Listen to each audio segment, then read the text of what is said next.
CSD, drive temperature switch, two position switch. Rise in. And then we have the generator drive oil temperature gauge at the bottom. Remember, if we have it in rise, what are we checking? The difference of the oil temperature coming in and going out. And then if you want to check it on the gauge, it will be on the upper scale. The lower scale is for the end, only the temperature of the oil going into the CSD. Rise will be the difference coming in and out, how hard the generator is working. Now, if by any chance any of the two indicators, let's assume the high oil temperature light came on. Pretty simple for the NOR. If they ask you, hey, what happened if the high oil temperature light comes on a CSD? What does that mean? High oil temperature on the CSD. What they're looking for is, or where they're taking you, is to disconnect the CSD. Okay. You see, to see if you know how to disconnect it. No, disconnect is easy. Is to see if you know how to verify how you know exactly if the CSD is being disconnected or not. Okay. So, if by any chance the high oil temperature, let's assume the high oil temperature light came on, what does that mean? A high oil temperature of the CSD. What do you think the QRH is going to tell you to do? Well, let's disconnect number one CSD. The question will be, how do you disconnect the CSD? How do you think the QRH is going to tell you to disconnect the CSD? Just like the generator one.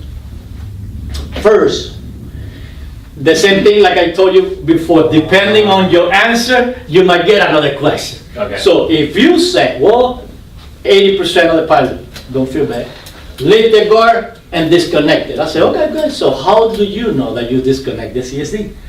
You see what I'm saying? Because what I'm looking for is for you to say first, select the generator that you are going to disconnect. Why? Because once you disconnect it, you want to make sure frequency and voltage are zero. Zero, okay.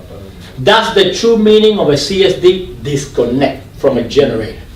Remember the purpose of the CSD is to maintain constant speed so the generator can produce frequency and voltage, right? Because a lot of times that's the type of answer I get. Oh, I lift the guard and I disconnect it. Then I ask, okay, so how do you know that CSD is disconnected? You see what I'm saying? Now, if you would have said, like Brian says, I select the generator first that I'm going to disconnect, I know that he's going to check for friction volts as soon as it disconnects. Yeah. You see what I'm saying?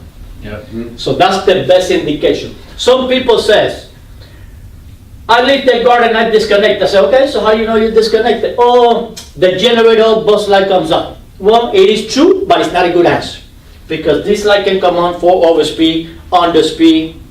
The lower pressure light comes on. It is true, but it's not a good answer. You can disconnect it, then turn, right? You can do that. And then you see it's reading zero. Yeah, you can do that. Not a problem.